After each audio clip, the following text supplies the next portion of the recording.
Avec l'aglo, plus belle la vie.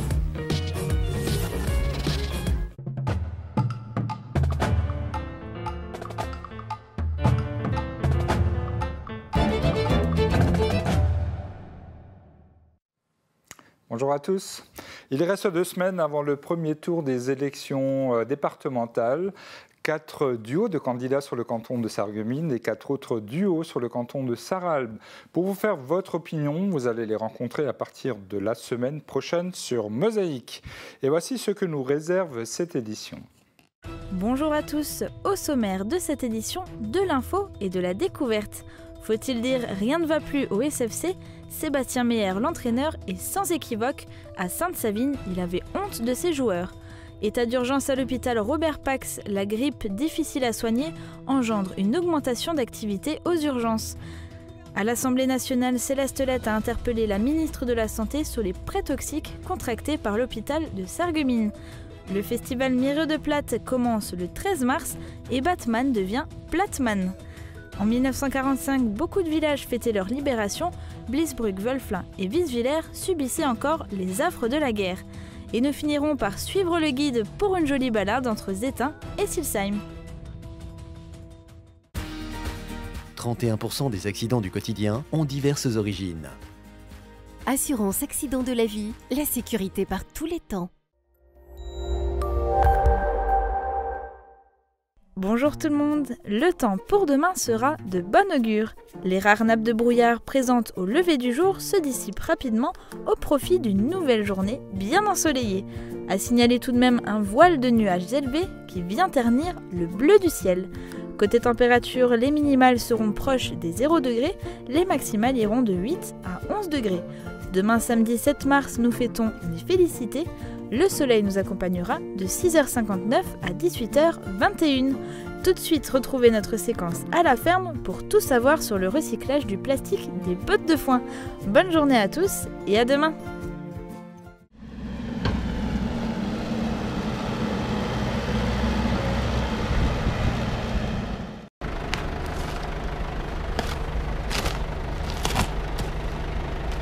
Le plastique qui est autour de ces bottes d'enrubanné, je le mets en vrac. 2 fois par an, je le fais des fagots de 10 et je ramène à la coopérative qui lui donne une deuxième bille.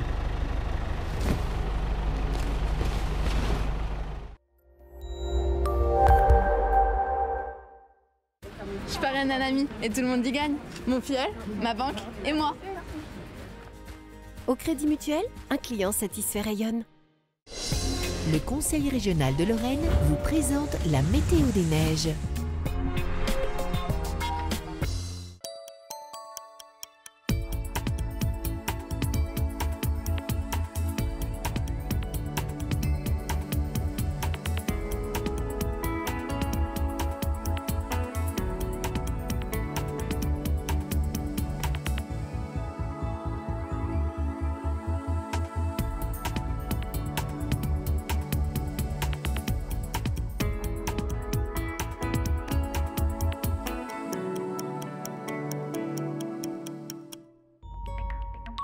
Retrouvez toutes les informations sur l'enneigement de vos stations préférées sur www.bulletin-d-neige.com.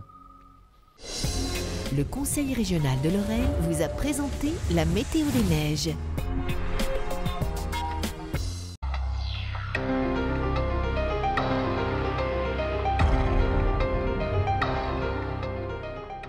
L'essentiel de l'actu de la semaine chaque vendredi sur Mosaïque. Bonjour Julien. Bonjour Francis, bonjour à tous. Peut-on dire ou faut-il dire rien ne va plus au SFC? C'est un petit peu ça, d'autant que le dernier match, la défaite à Sainte-Savine fait particulièrement mal. Elle intervient après 3 défaites consécutives en championnat, face à un relégable qui, sur le papier, a un niveau beaucoup plus faible. Sur le terrain, ça s'est passé de manière très différente et avec, au final, pour le SFC, une défaite 2-1, avec en plus le seul but qui est marqué sur pénalty. En tout cas, l'avis de Sébastien Meyer est sans équivoque. Il a été jusqu'à avoir honte de ses joueurs. On regarde les images. Attention à la bonne balle, l'ouverture du score. Attention, et but. C'est la première fois depuis que je coach sur Gaming que j'ai honte de mes joueurs. Les mots sont durs et assumés. D'ailleurs, le tacticien sarregueminois en rajoute une couche pour accabler davantage ses protégés. Ça fait 3h30 de bus pour faire ça, je suis en colère après mes joueurs. Mais attention pour le deuxième but pour Salsaville, deuxième but, voilà. Ah là là, une nouvelle punition. Une punition méritée, les joueurs n'étaient pas impliqués. Alors en début de saison, ils rivalisaient en tête de classement et aujourd'hui, les voilà relégués en bas de tableau et il reste encore quelques matchs en retard à jouer. Alors oui, puisque les équipes qui devancent Sarreguemines ont toutes joué 1 ou 2 matchs de plus, sauf Épernay. Le SFC en ce moment est 8e du classement sur 14 équipes, donc ils sont quand même pas encore relégables, hein, n'exagérons rien. Ceci dit, match en retard ne signifie pas pour autant victoire à venir. Et puis là, on espère évidemment une victoire des Faïenciers. Ils jouent samedi soir à Colmar, qui est 12e du classement, relégable. Faut pas exagérer, il faut qu'ils gagnent quand même. Et puis mercredi, donc le 11 mars à 20h, Sarreguemines accueille Schiltigheim au stade de la Blise pour un match en retard. Et puis on ne le dira jamais assez, toutes les rencontres à domicile comme à l'extérieur sont évidemment en direct sur Mosaïque. On n'allait pas l'oublier, état d'urgence à l'hôpital Robert Pax de Sarreguemines. Oui, à cause de la grippe, une épidémie particulièrement virulente cette année, d'autant que le virus ayant muté, le vaccin n'a pas vraiment fonctionné. Donc du coup, beaucoup plus de patients, d'autant que souvent ils ont tardé à consulter, donc du coup ça crée des embouteillages aux urgences. Et donc pour faire face à cette augmentation d'activité, il a fallu que l'hôpital Robert Pax trouve des lits et du personnel supplémentaire. Et on a le commentaire du médecin urgentiste, on l'écoute. Habituellement, en termes de passage, on est aux alentours de 70 à peu près par jour. Actuellement, en termes d'activité, on est à 10 à 15% de plus. On est aux alentours de 80 à 85.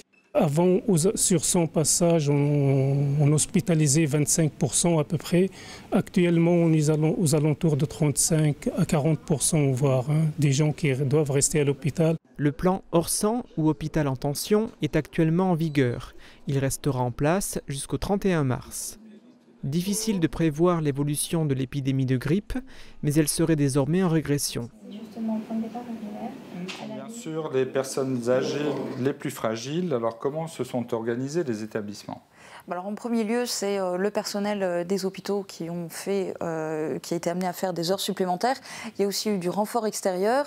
Et puis pour ce qui est du nombre de lits, dans le secteur, on a par exemple des gens qui sont arrivés aux urgences à Robert Pax, mais qui se sont ensuite retrouvés hospitalisés à Bitche et à Sarralbe. Donc on reste dans les hôpitaux. Hier à l'Assemblée nationale, Céleste Solette a interpellé le ministre de la Santé. Alors non et oui, parce que c'était mercredi après-midi. Il l'a interpellé sur les emprunts toxiques contractés par les hôpitaux.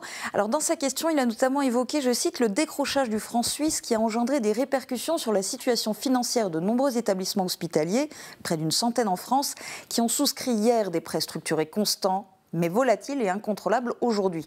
Donc en fait, Céleste Solette, il a détaillé sa question, il a expliqué la situation et il a conclu en disant « J'aimerais savoir si les hôpitaux concernés par ces emprunts toxiques pourront compter sur un réel soutien de l'État ».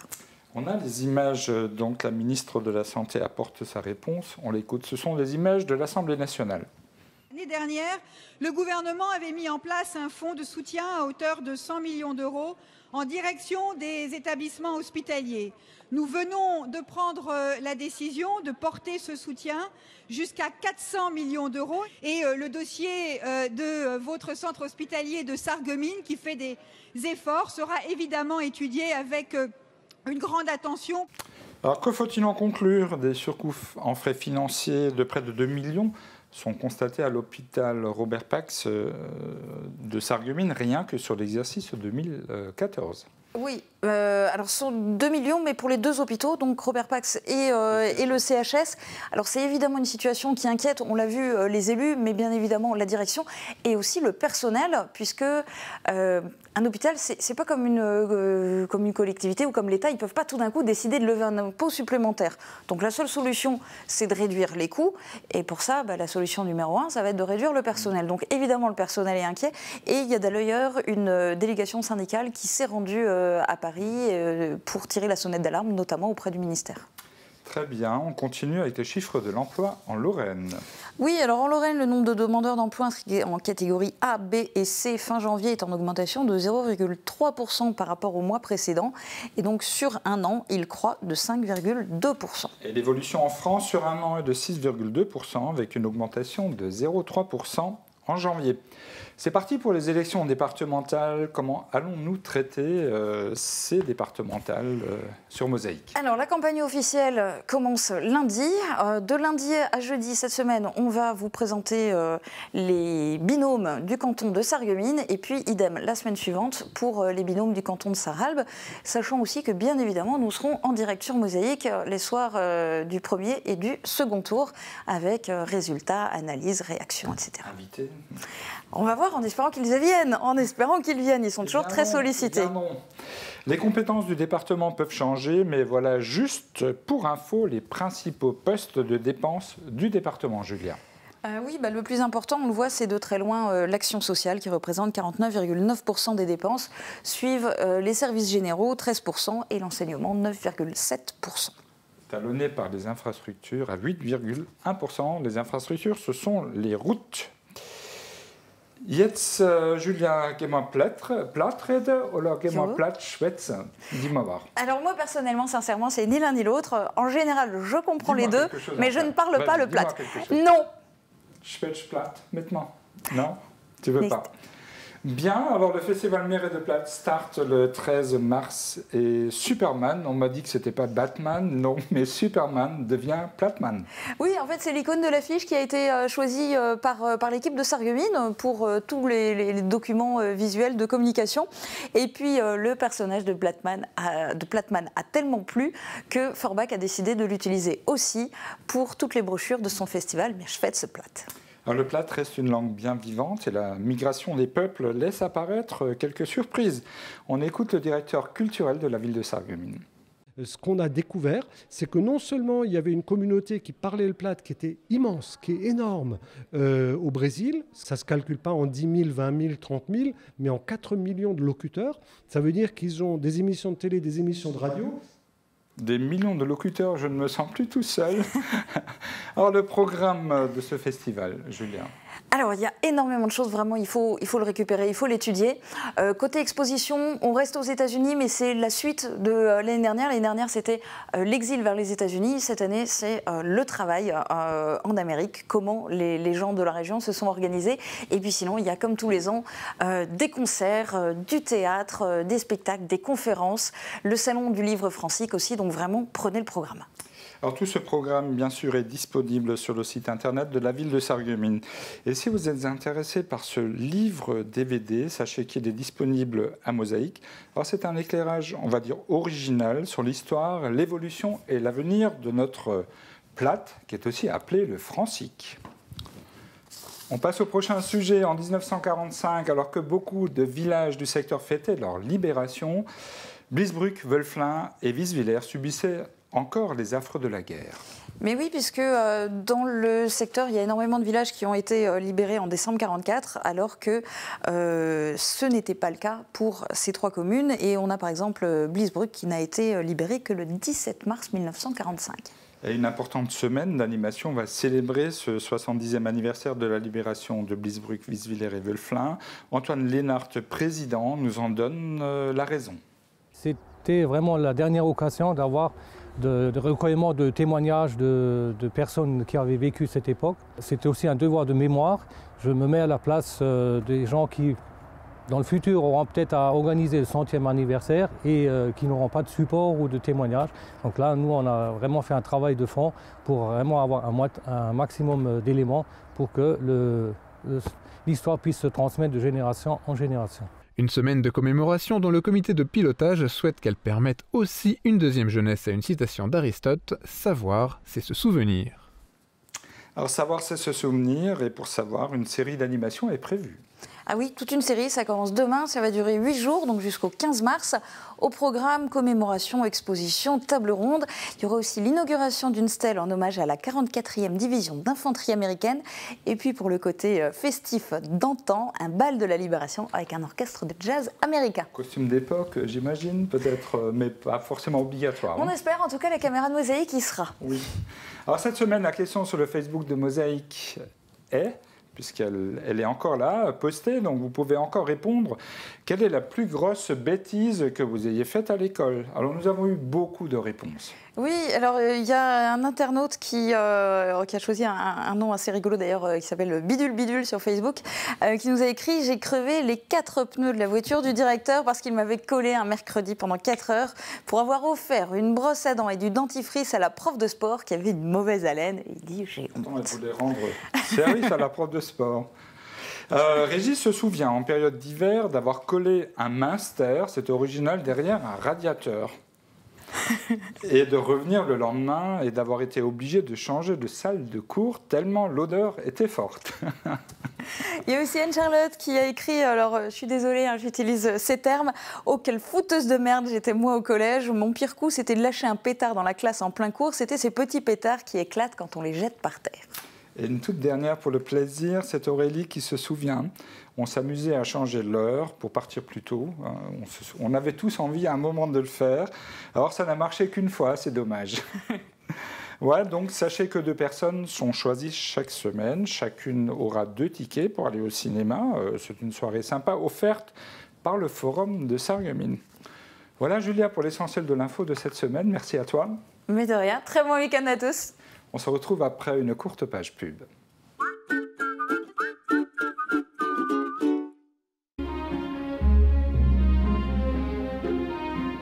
C'est le mois de l'Alliance à la bijouterie Finbel. Rendez-vous en boutique pour des affaires en or.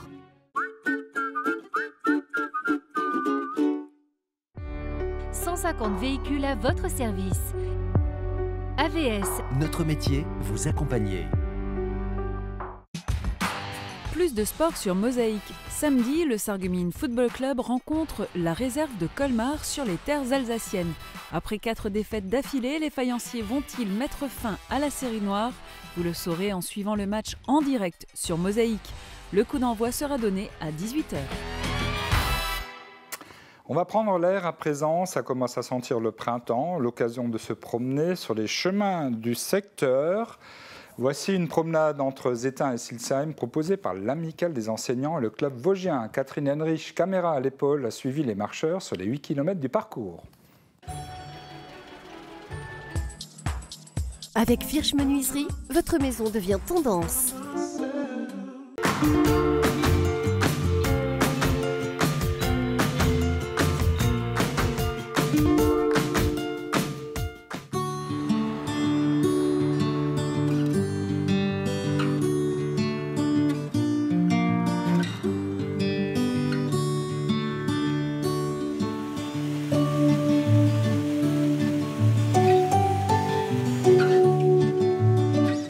Ce n'est pas parce que nous nous trouvons à l'écluse 23 du canal de la Sarre que nous allons prendre le bateau. Aujourd'hui, c'est chaussures de marche, éventuellement bâton et une tenue adéquate. Cet après-midi, le club vosgien et l'Amicale des enseignants ont décidé d'aller se dégourdir les jambes autour de Zétain. C'est Lucien Régin qui nous servira de guide. Alors aujourd'hui c'est Lucien notre guide. Vous savez qu'aujourd'hui la marche elle est organisée par l'Amicale des enseignants en partenariat avec le club vosgien. Donc bienvenue aux marcheurs du club vosgien qui ont l'habitude de venir avec nous. Bienvenue aux nouveaux aussi aujourd'hui et puis bienvenue aux invités du club vosgien. Allez, on y va. On va par là. Tu as déjà rallongé.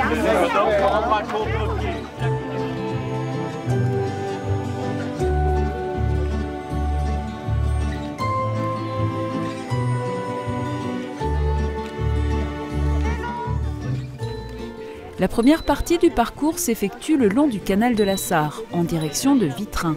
C'est un paysage bucolique qui nous entoure entre le canal et la Sarre en contrebas.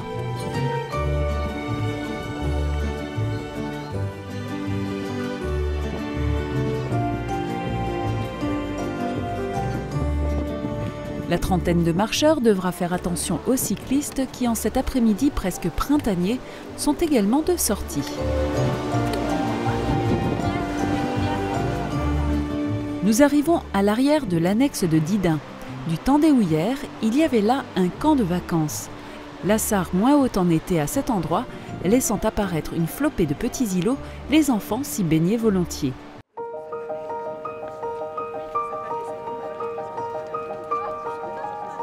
Nous quittons là la piste cyclable pour passer sous le canal. Un passage aménagé pour permettre à un cours d'eau de se jeter dans la Sarre, mais qui sert aussi à rejoindre à pied, à cheval ou à vélo le village de Silsheim.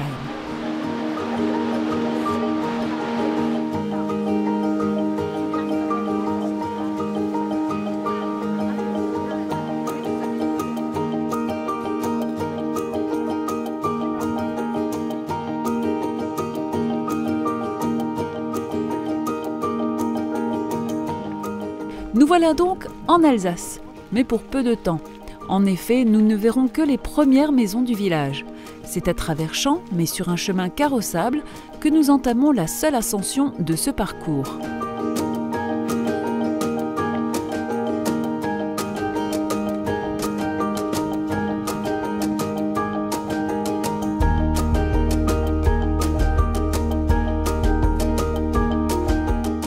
Arrivé à l'orée de la forêt de Zétain, une petite pause s'impose.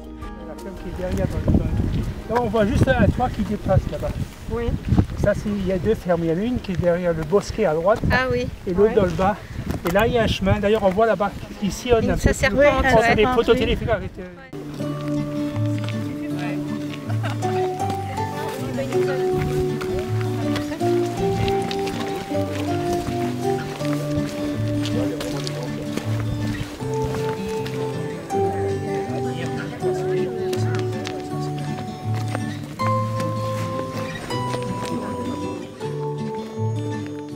De cette hauteur, le paysage donne à voir le village de Vitrin et les éoliennes de Dellingen un peu plus loin, et puis plus proche de nous également celle de Wölflin.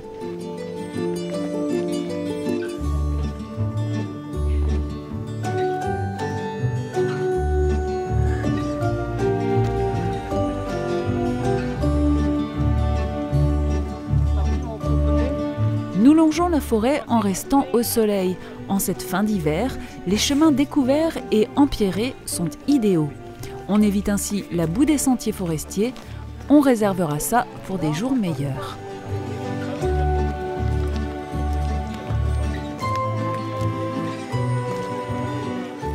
De ce chemin entre forêt et champs, il y a deux possibilités pour revenir à Zétain.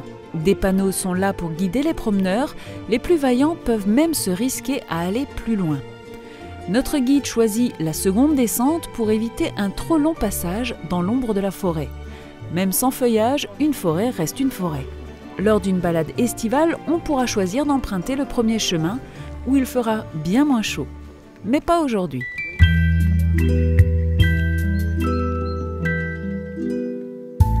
On ne descend pas là-bas, hein.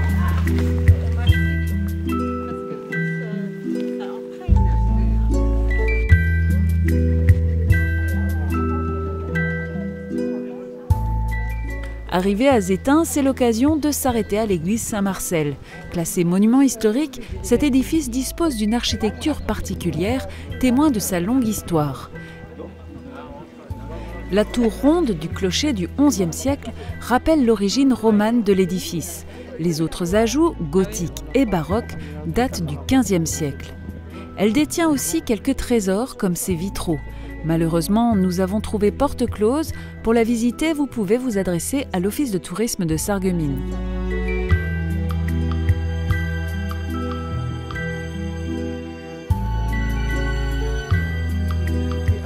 Nous voilà presque au bout de notre promenade. Le retour à l'écluse ne se fait pas par la rue de l'église, mais par la rue de Tollet, jusqu'à la rue de la Forêt. On passera ainsi sur la voie ferrée au lieu de passer en dessous. Ce parcours fait un peu plus de 8 km et peut se faire dans un sens ou dans l'autre. Pour participer à une sortie avec l'amicale des enseignants, il faut être membre de l'association. En ce qui concerne les sorties du club vosgien, vous pouvez venir à une première sortie de découverte. Vous pourrez ensuite les rejoindre par une adhésion. Après une sortie comme celle-ci, on se dit que leur slogan n'est pas sans fondement. Venez nous rejoindre, un jour de sentier égale 8 jours de santé.